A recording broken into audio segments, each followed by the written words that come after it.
Doc sitting here blame free. Oh yeah. It's incredible. Like, this man dodges strays like nothing I have ever seen. AK Doc he's putting the blame pie in the oven right now, and it's going to come out nice and warm, and he'll be doling out the slices to every. The Uh, only thing that could make it better is if their plane like breaks yeah, down. They have to sit on the tarmac for 4 hours You before they're blame the next. pilot then. Yeah, we didn't Yeah. the equipment manager, the pilots of the plane, the when mechanics. Doc Celtics Beat is powered by Prize Picks, the exclusive daily fantasy partner of the CLNS Media Network. What's up, everybody? Welcome back in a new edition of Celtics Beat to close out your weekend, or maybe your Monday morning, or whenever it is that you're listening to us in podcast form. Obviously, that's the beauty of these things, but hopefully you are sneaking it in at least ahead of Game 4 between the Celtics and Heat coming up Monday night. All of this will be much more relevant and entertaining to you. Otherwise, you'll be living in some alternate universe where it's just boring and doesn't make sense. Adam Kaufman back with you after a week away. It's good to be back, rested, recharged. Devin Valenti had the show last week, did a great job previewing this series, this hated series that honestly always, whenever I hear Boston, Miami, I don't even care there's no Jimmy Butler. I just get PTSD. And Drew Carter, of course, is the, how do we classify him? Let's call him the road television voice of the Boston Celtics, soon to be full-time television voice of the Boston Celtics. But right now, just a fan like the rest of us, because Mike Gorman's got the rest of the first round, as he should, in his send-off. And then after that, it's those national weirdos, which he's kind of one of as well, because he works Hate over those guys. Drew, how are you, bud? What's up, gentlemen? I'm great. Good to see you. AK, I cannot believe you took vacation right before the Miami series. I mean, this is what people are talking about. When Heat fans say the Celtics are afraid of the Heat, this is what they're talking about. They see your smiling face. Yeah, it's me running away. I can't face it. I can't do it. I can't handle it. Yeah. So I'm excited to have you on. It's been a little while, obviously. In fact, has it been since your introduction? I don't know if I've talked to you a number of times since, and I've had you on my radio show, but I don't know if we've had you on this show since then. So I mean, that was going into the season. Now we're coming out of the season, so or at least the regular season. So a lot to get to. But Ev, I got to tell you, I texted Drew earlier today, and he humble bragged me, because I said, could you come on the show? We're going to do a podcast later, year round, talk a little Celtics. And he said, totally, love to do it. Any chance we could do it on the earlier side? I've got to anchor Sports Center in the morning. Yeah, I guess. I guess we could probably work around that a little bit. What's the schedule look like for you now that your Celtics obligations are done? Because even throughout the year, you're bouncing around, you're doing a zillion things for ESPN, you're popping up everywhere, you're even in cartoon form sometimes. What's going on in these coming months here? My schedule is number one, standing invitation for Celtics Beat. Like, basically, if there's anything else that comes up, I'll obviously clear that off my schedule so I can come on this wonderful show. I won't listen to that from you though, AK, because you mentioned how we're not sure the last time we did this specific show, because you do like 18 different programs. So Fair. how am I supposed to keep track of everything, Fair. every platform where we've talked? But I am glad that Evan decided to show up to this edition of the Celtics Beat when I'm on. That's nice of you to do. It's good to see you. Appreciate it. Life's Yeah, I know. Sometimes. Look, we're all busy here, especially at this time of year. So what the schedule looks like is like you mentioned, it is kind of nice. I was telling you guys before we started, part of it is nice because I can just kind of sit back and watch the playoffs as a fan. I am done at this point. We're recording this between game 3 and game 4. As most people know by now, I hope Mike is doing every game we have during the first round. And then after the first round, like you said, it goes all national.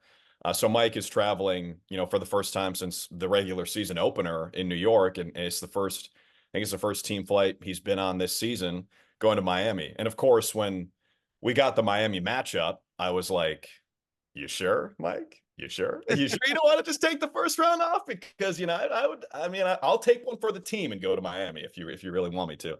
It's kind of a bummer because we're going to play 4 times in Miami this season, maybe 5. I expect it to only be 4 with the 2 regular season games and then 2 in the playoffs. And I think hopefully it'll be done in 5. But we've gotten sniped out of every trip. And by we, I mean the NBC Sports Boston for the first 2 games in the regular season, and then myself these last 2 because Mike's doing them. So I'm 0 for 4 in calling road games against the Heat this year, which You're young though. We got time. There's gonna be plenty of trips to Miami, plenty of trips to LA. Yeah. Don't worry, it'll be fine. It'll be all right. I know, I hope so. But in the summer, it'll be a lot of ESPN stuff. You mentioned Sports Center, the studio. Live in Boston, so it's only like 2 hours to get to Bristol. I do have to be up wicked early in the morning to drive over. It'll be nice, no traffic at 1:30 local, roughly, when I'm driving over there. Doing some lacrosse for ESPN, some United Football League, which for those who don't know is like the new XFL mixed with the USFL. So we'll stay busy, but also take it easy a little bit because I'm not like Brian Scalabrine, man. I don't go to Mexico during the All-Star break. I'm still doing stuff. I'm doing ESPN stuff. So I gotta unplug a little bit in the summer. He's just waiting for his big 3 involvement anyway, right? Yeah, exactly. But now I'm messing around with that. To be fair, Scal, and he'll tell you this, Scal is pretty much the busiest person I've ever met in the summer because he's doing his AAU stuff. He's doing his big 3. He's all over the place. If you talk to Scal for 5 minutes, he'll tell you he's busy in the summer. He'll let you know what's going on. Yeah. Radio show, or at least he used to. I don't know if he's still doing He does. I listen to it every day. The starting lineup on Sirius XM. Tune in. There you go.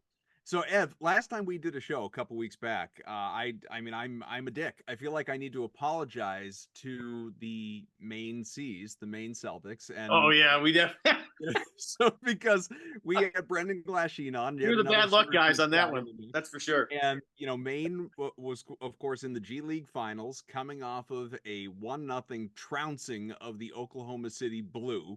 And it was going back to OKC or to OKC for game 2, but it's a best of 3. And it was like, yeah, this is over. The series is over. Like, get fitted for your ring, buddy. Have yourself a good time parading through Portland. And even if they lose there, you get to bring it back to the Expo and close the thing out, and you can be on the call at home, and the fans can rush the court. It'll be a nice college environment. Nope. Celtics ended up dropping the next 2 games, lost the pursuit of Banner 1 in the G League. Maybe they died, their sins for the big club to get Banner 18. I don't know if any of that is connected, but I say all of that to say this. There is no way Boston loses to Miami.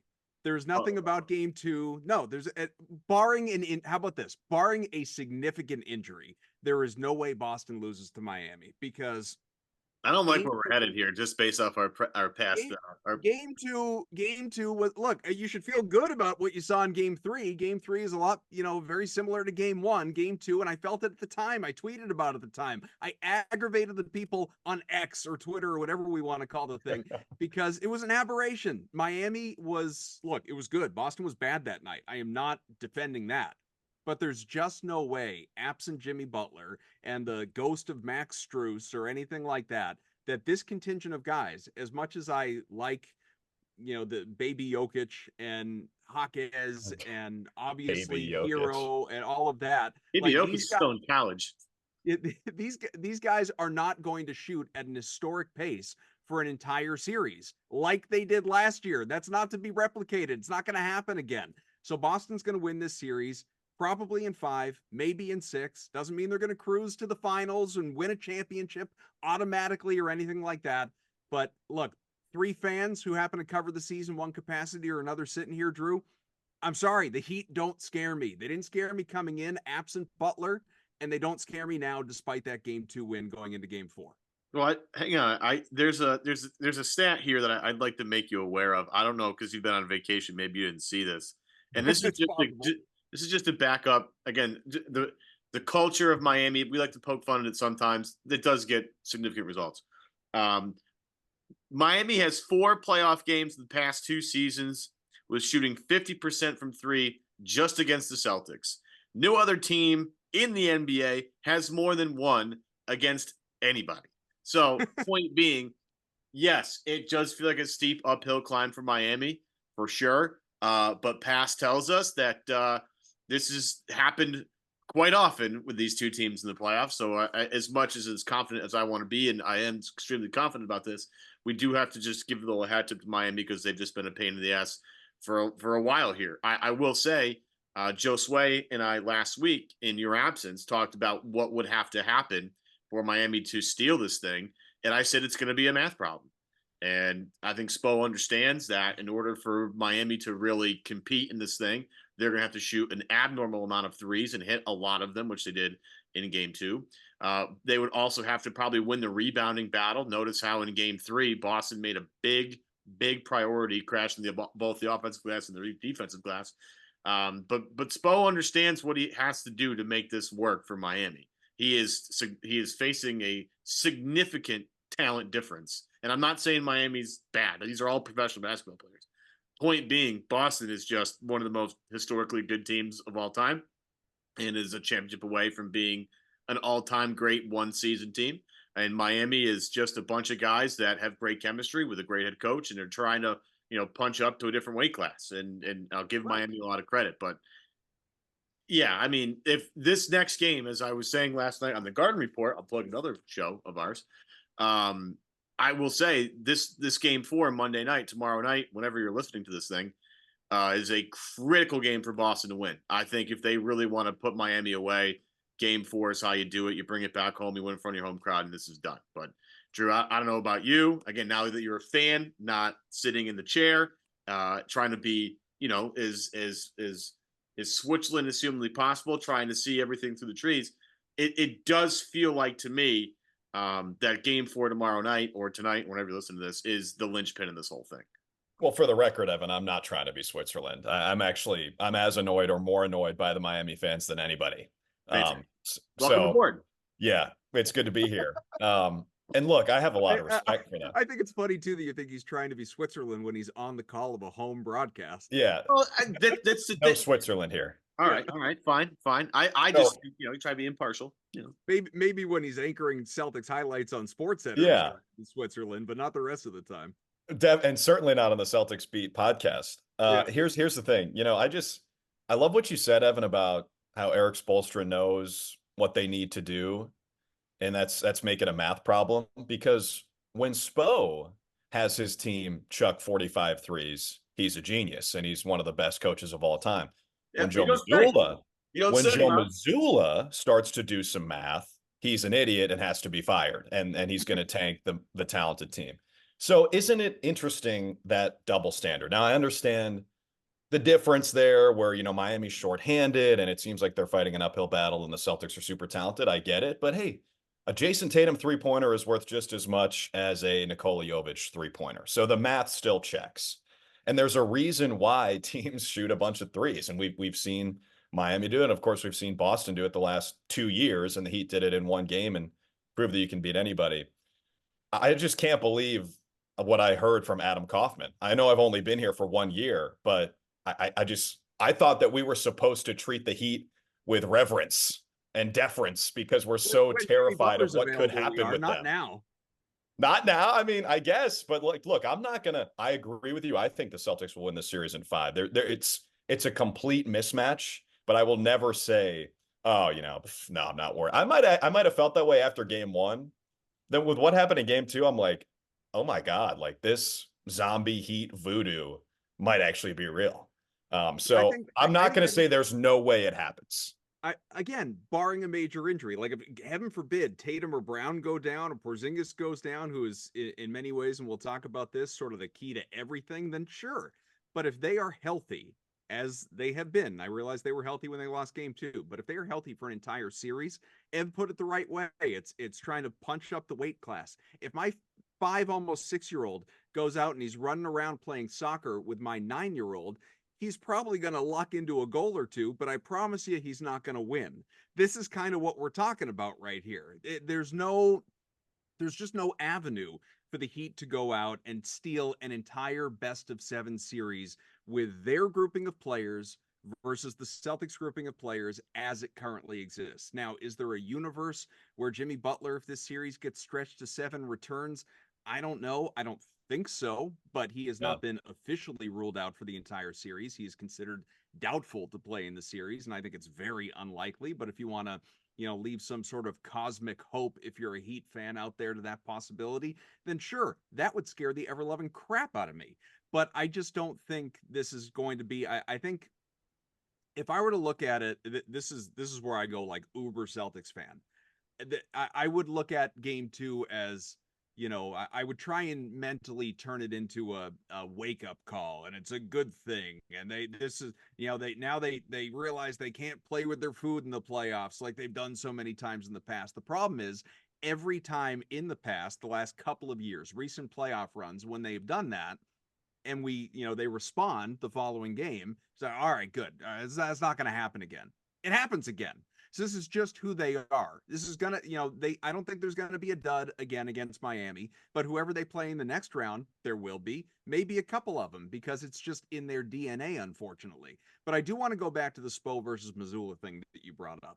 Now, Spo is arguably the best current coach in the NBA, and I don't think Joe Mazzulla would be at all offended by me saying that. Spo is incredible. If there's an advantage on the Miami side at all, it is on the coaching side. But what does piss me off, and has for a while, this is not unique to the playoffs, I'm sure you guys all see it in your mentions, is anytime anything goes wrong, as you alluded to before, Drew, Joe sucks, has to be fired. He's costing them the run to banner 18. And I'm just at a point where, like, let's just do it on the show rather than like Twitter mentions and responding to every tweet. Let's just do it on the show. Most of those people probably listen. I want you to remove any sort of relationship you have with Mazzulla. Maybe you have a friendship. I have no idea, but you certainly have a relationship. You talk to him often enough. Remove all of that. If I say to you, what makes Joe Mazzulla a good head coach? Doesn't even have to be great. Doesn't even have to be like light years above average. But a good, solid NBA head coach versus a bad one that needs to get whacked. What do you say? Well, first of all, I do consider Joe Mazzulla a friend, and that's why I wear these blue light glasses, which he's a big proponent of, as we discussed before the show. He and his wife, Kamei, both wear those red lenses because those are the most intense version of the blue light glasses. And as you pointed out, Joe Mazzulla is intense. Everything he does is to the maximum degree. And I kind of think that's the answer, is his intensity and what he demands of himself, which then I think naturally translates to what he demands from the players.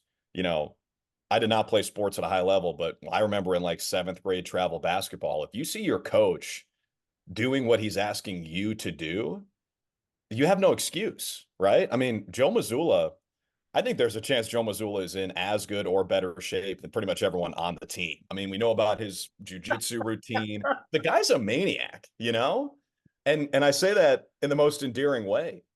So I think that's part of it. Is I feel like that helps with the motivational side, is the fact that he's in the mix with those guys. And he's pretty close to a lot of them in age. In fact, he's younger than Al Horford. And then the other thing I respect about him is, despite that intensity and the insane competitiveness, he does not waver from the core tenets of the team. And I think that might frustrate fans. Like the best example is what we talked about with game 2. When the Heat catch fire from 3, it's like, stop defending them like they're shooting 30%. They're not. Caleb Martin has turned into Ray Allen mixed with Steph Curry. Like, let's get up on these guys. But if you watch, I don't know if you guys saw this, but in our pregame show on NBC Sports Boston, heading into game 3, they had a Wired for Sound segment with Mazzulla in every single huddle talking about closeouts. Hey guys, we got to have high hands on closeouts. We cannot let them keep making threes.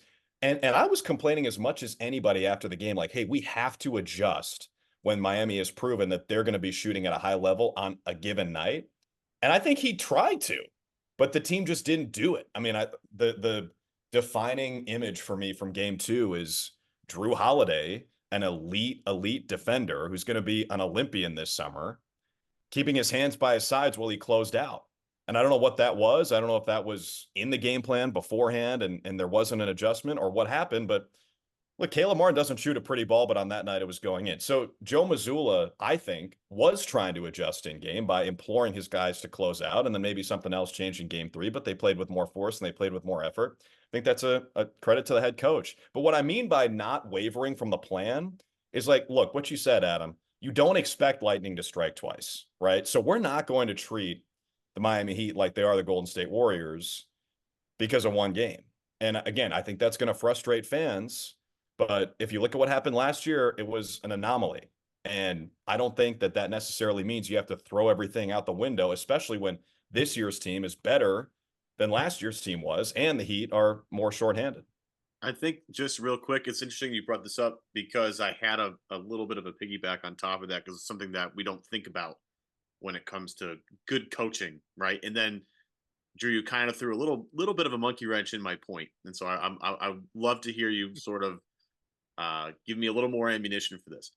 What makes a good coach sometimes, folks, and strategy is a whole big part of this, and I think a lot of people focus on the strategy portion of the Joe Mazzulla experience.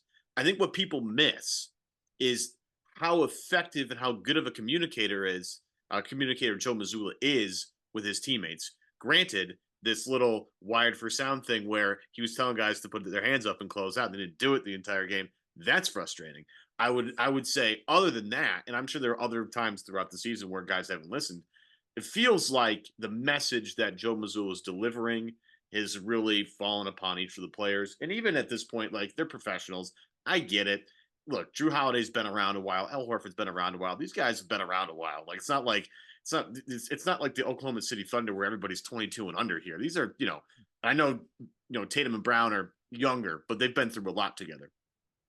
They don't really need a ton of like motivation. They kind of understand. But at the same time, that's almost harder to manage because there's expectations. There's been life experiences. Still, at the same time, Mazzulla can find ways to connect with his players, communicate with his players to do the same thing at the same time. And I think a lot of people don't look at that when they look at it, how good a head coach is. There's a lot of empowerment with the players. Like, there was a story earlier this year where Drew Holiday essentially is the quarterback of the defense and can basically put on a press. He can call it himself. He can call an audible in the middle of the game. And I think that a lot of that comes from the trust Joe Mazzulla puts in his players. I really feel like Mazzulla's ego is smaller than pretty much any other NBA coach. I really believe that. And I think he has no illusions about, where he came from growing up in Rhode Island and how he got the job. Like, I don't think he looks in the mirror and sees a guy who's won NBA championships as a coach. I think he really respects the position and respects the guys he's coaching. And a lot of the time, maybe people think that there's undercoaching because of how much Mazzulla does trust the team. But with how good they are, I think they've earned that. PrizePicks is America's #1 fantasy sports app with more than 3 million members. It is the easiest and most exciting way to get on the action while you watch your favorite sports and players. You just pick more or less on 2 or more player stats and watch the winnings roll in. PrizePicks is so easy to play. I can make my Celtic picks and make my entry in less than 60 seconds. Quick withdrawals and easy gameplay and an enormous selection of players and stat types are what makes PrizePicks the #1 fantasy sports app. Celtics and NBA fans, you can get in on PrizePicks in 30 states across the country, including California, Texas, and Georgia. On PrizePicks this week, I'm selecting Jason Tatum to dish out more than 5 assists and his teammate Jaylen Brown to have more than 22.5 points. Download the app today and use code CLNS for a first deposit match up to $100. Pick more, pick less. It's that easy. PrizePicks. You don't think just as we all are witness to some of those media interactions, obviously people want to point at Gary Washburn and the back and forth those guys will have usually about the, volume of 3-pointers or whatever it may be. And by the way, I assume, I guess I don't know, but I assume they have a perfectly fine, good relationship. And I think a lot of it is in jest and some stuff is, played or taken out of context, depending on which show you listen to or how a clip is played back, all of that. But you don't think he comes off as someone that there is about, a bit of an ego there? And when I ask that, I don't even say that in a critical way. I like, who doesn't have an ego when you get to that level? But you don't think that some of that projects a little bit? I don't think so. I think it's not condescending. I think Joe actually just loves arguing with people. It's not like, how dare you challenge my authority? It's more like, let's go. Let's get in a spat here. I mean, the guy looks at everything as a challenge. He's said that he doesn't go through a revolving door because he thinks there's an outcome where the thing gets stuck and he's trapped in there. Like, he's always thinking about things in a way that, normal people like us really aren't. And everything's combative. I remember there was a press conference earlier this year and it was after a practice, and I think it was John Corrales was asking him about trying to deal with rim protectors on the other team. And he had a couple examples of like when the Celtics had struggled against a really good shot blocker. And Joe was like, well, what about against this guy? And what about against this guy and this guy? And now it's 3-2. And I have more examples than you do. And JK's like, damn, you're really keeping score. And Joe's like, I always keep score. I always keep score. And like that's just how it is with him. I understand what you're saying, AK. And there are times like, dude, trust me, there are times where I've kind of been frustrated. I do those one-on-ones with him before the road games, and there are times where it's like, really, man, like you can't give me something here, you can't play ball, but he's just not wired that way. And I don't think it comes from a place of, I'm better than you. I think it just comes from a place of everything is a fight, and like he's not just going to sit there and accept a criticism if he feels like it's unwarranted.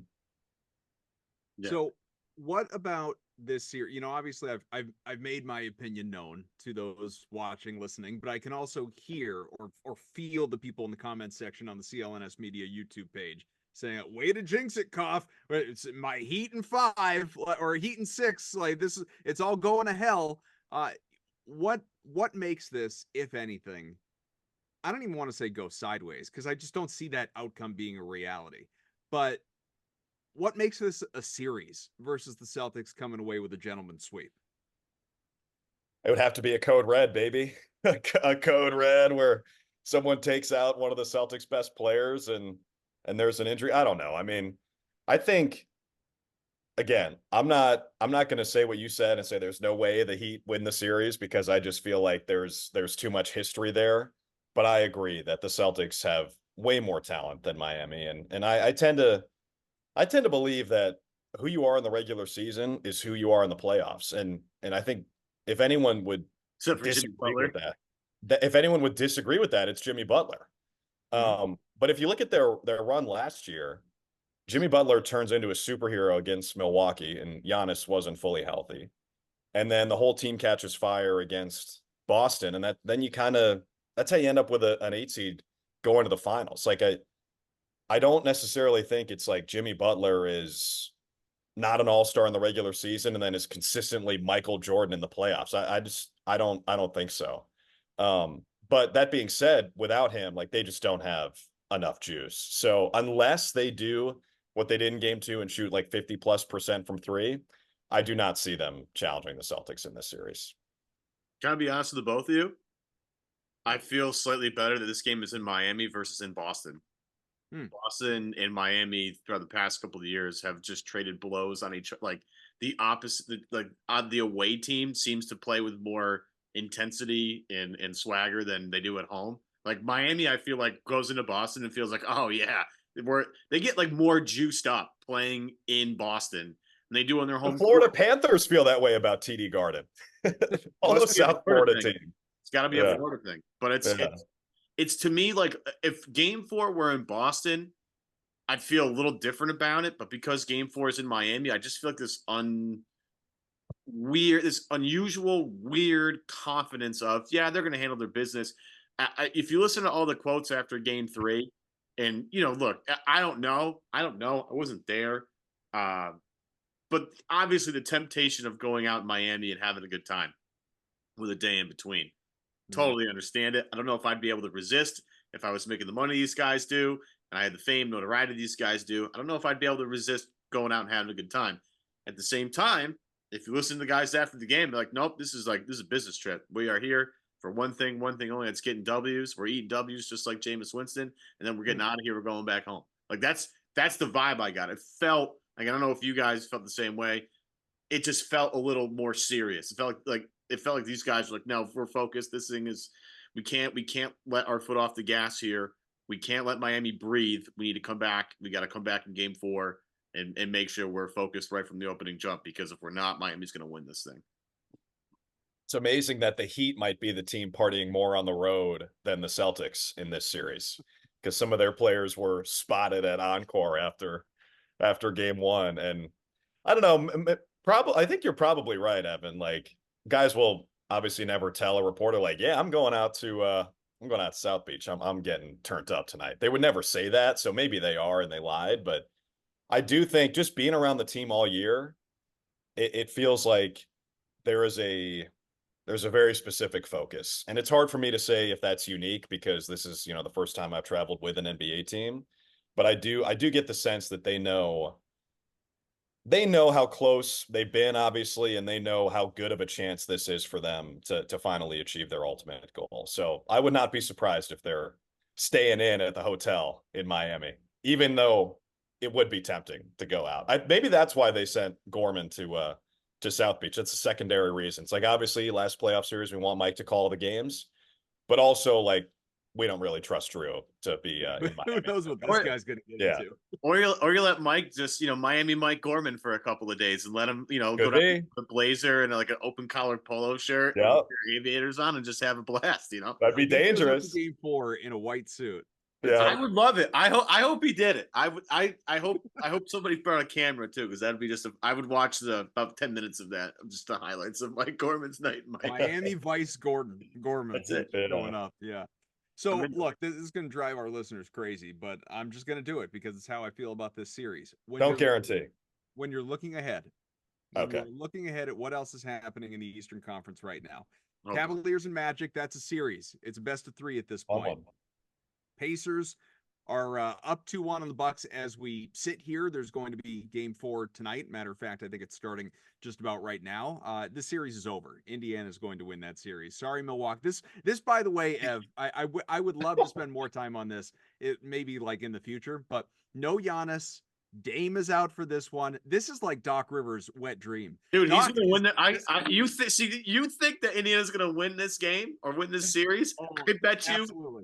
I'll make you a side bet off air that the Bucks win tonight. It's gonna be a mess. They win tonight because Bobby Portis goes nuclear and Chris Middleton drops another 40 piece. Like Indiana's still winning this series, and this is Doc sitting here blame free.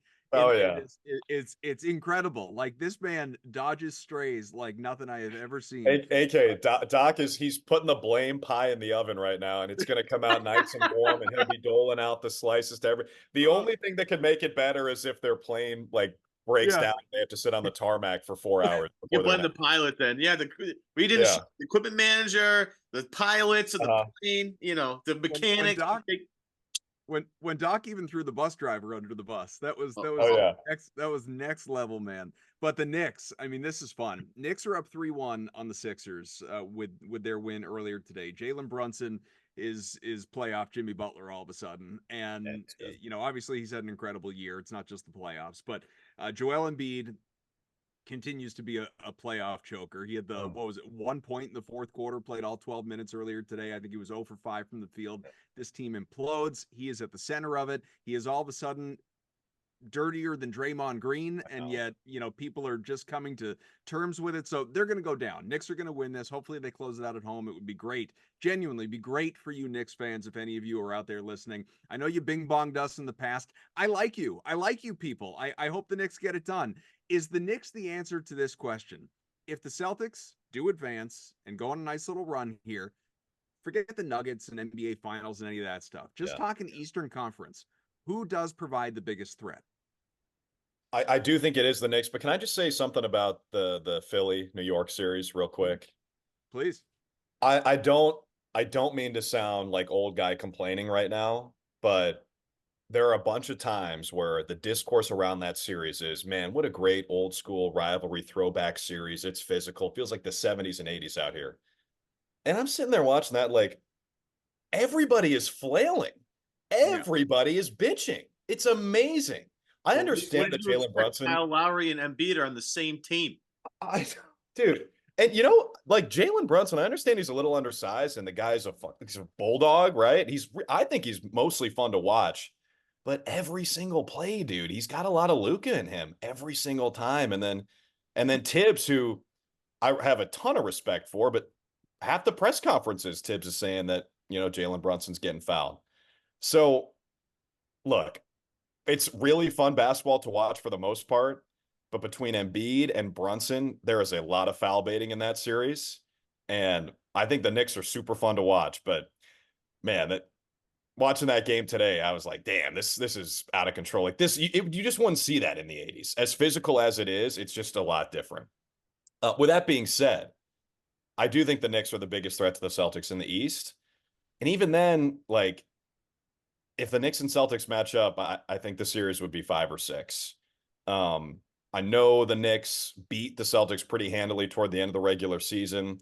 That was a weird one in that stretch where it didn't seem like the Celtics were totally engaged. It was after they had already clinched the top overall seed. I just feel like without Julius Randle, the Knicks don't have enough punch.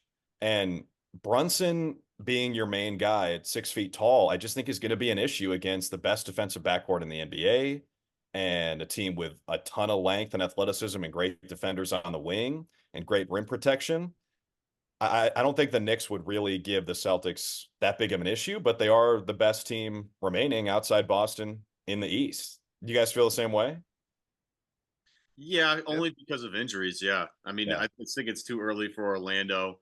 The Cavs are a funky team. Mitchell, we've seen Mitchell go God mode before. Just wildly inconsistent.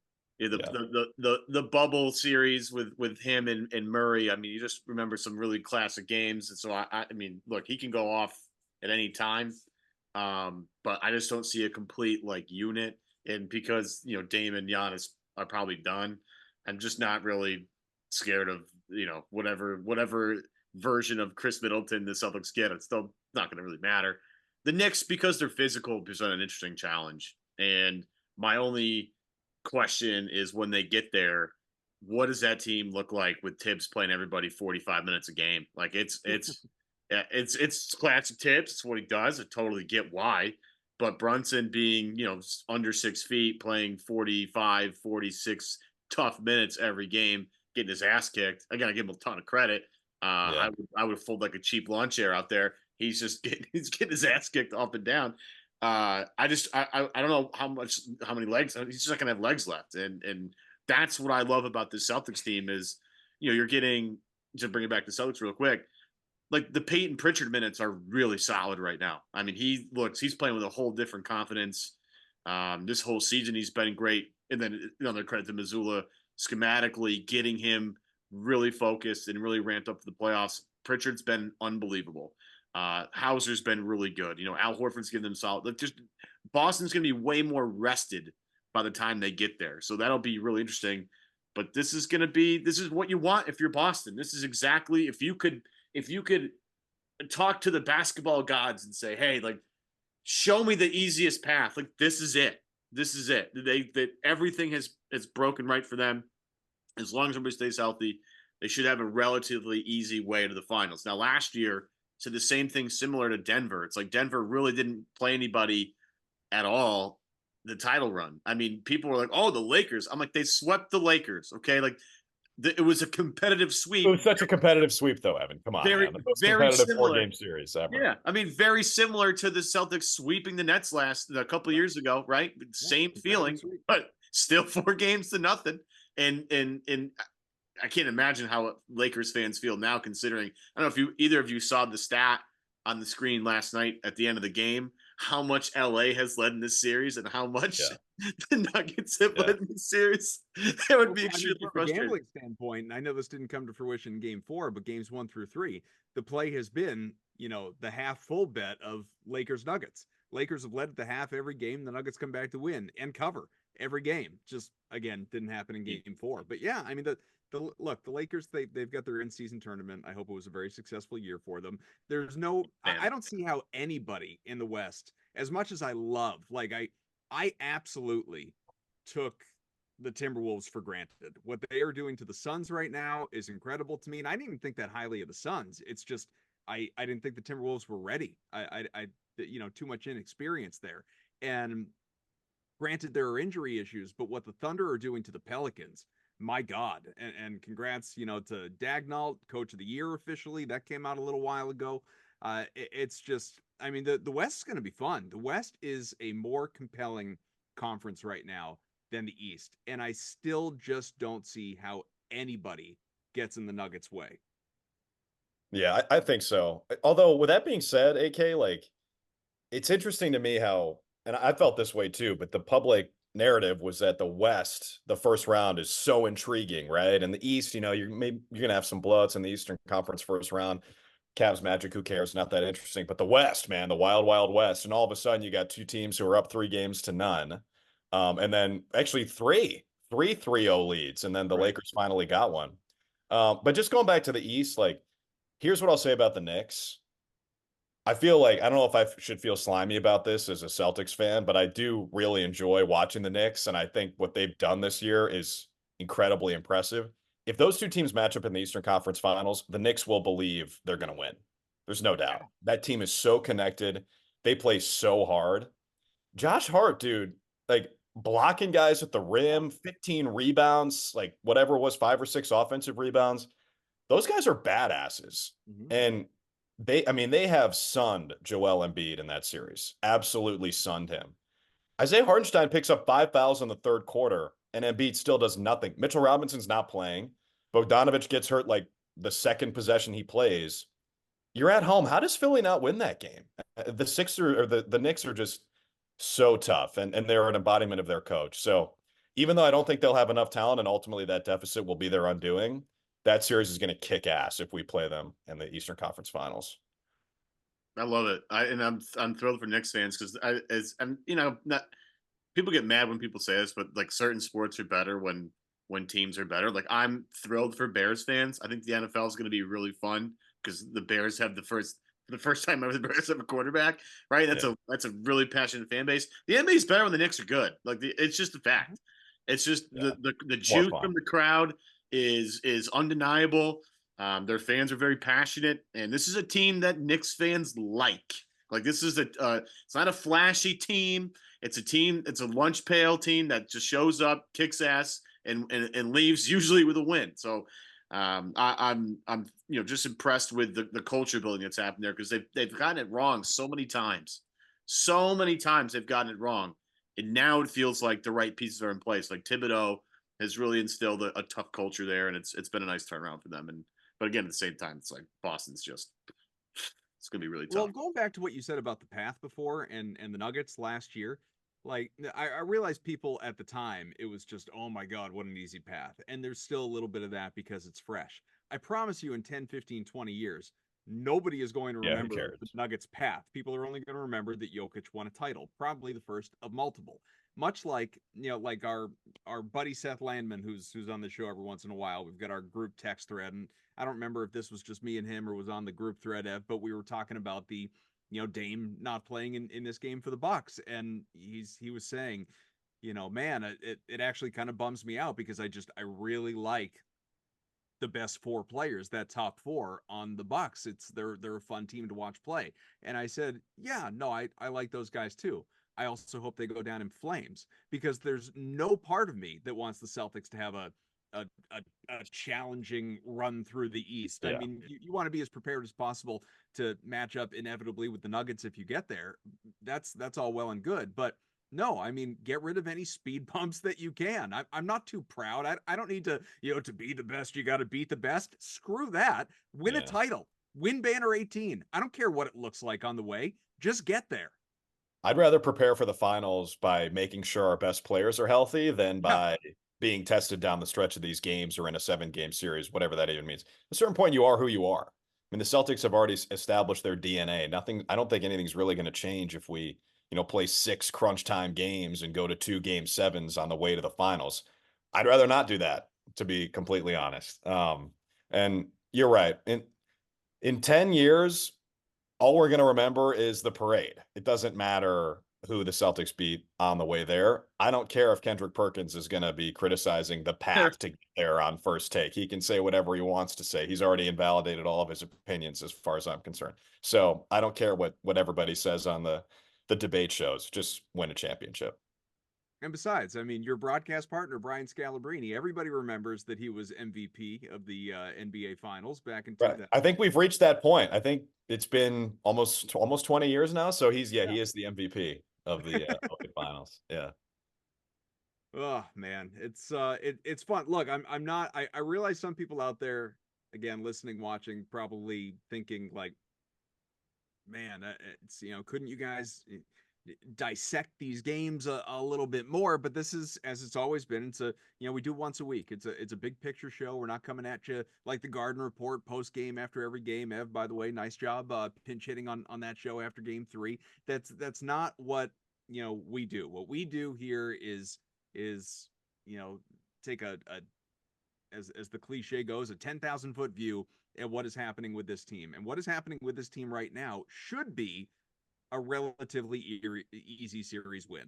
And so that's, what we're, if there's a speed bump or a crater in the road that knocks things off before we do our next show, then we'll respond accordingly. But right now, coming out of game 3 and expectations for Monday's game 4, you should feel awfully damn good about where things are at, not only for your Boston Celtics, but in the Eastern Conference and the way this thing is shaping up right now, because this is, if I know some people have said it along the way, like during the regular season, like if not now, when? Because you have all these teams that are young and getting better, like watch out for the Thunder in the years to come. Nuggets aren't going away. I realize the Celtics have all their important players locked up for their foreseeable future, and Derek White, I do think is going to get a contract, God willing he does, and all of that stuff, but it's not easy. It's never easy. And for people, well, you were in the finals a couple of years ago and you lost and you fell short last year. Well, yeah, because it's hard. It's freaking hard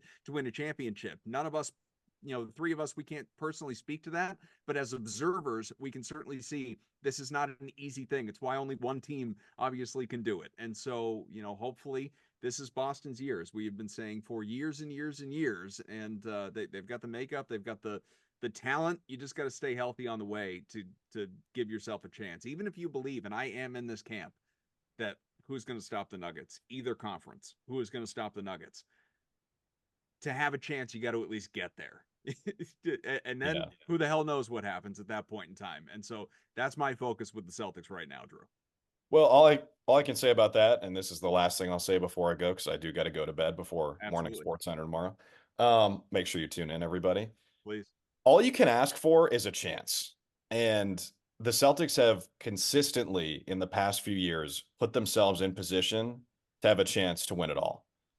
And that's a really good spot to be. I mean, you talk about sliding doors moments in the NBA. 1 inch can change everybody's entire concept of what a player or team is, right? Like, think about KD's foot against Milwaukee. If he has a smaller shoe, they might win that series and they might win the championship. And then we look at a bunch of guys differently, and maybe Giannis isn't in Milwaukee anymore. Like, one tiny thing can change so much. And so all you can ask for is to be in a position to compete every year. And that's what the Celtics have done. So credit the front office, credit the players, credit the coaches. This is their best opportunity. And like you said, with the core, they should be around for at least the next few years with more chances to win. But let's just do it this year. Let's get it done. Let's take that easy path. Let's coast to the finals.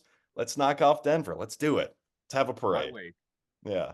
Drew Carter, he does a great job, obviously, when in season. Next time we have you on, which, like you said, you're readily available throughout this playoff run, so we will have you on again. I do want to, we didn't have any time to explore just what year 1, was like for you, obviously. Nobody cares about that, AK. They want to talk about the team, not the announcers. I care. I want to. Off-season show, Kaufman. Yeah, sure. All right. We'll do it in July. But right, while we're reviewing Summer League, we will talk about Drew's year 1 and look ahead to year 2. But hopefully a months-long playoff run ahead of us here as we are on the cusp of May, and it's going to be fun. Drew Carter, NBC Sports Boston. Make sure you do check him out there. I'm sure you'll be popping up on some studio shows, breaking down what is going on. Evan Valenti, of course, always a fine job here. And I am Adam Kaufman. Rate, review, subscribe to the Celtics Beat podcast wherever you get your podcasts. Game 4, Monday night. Take it, C's. Don't make me look like a fool.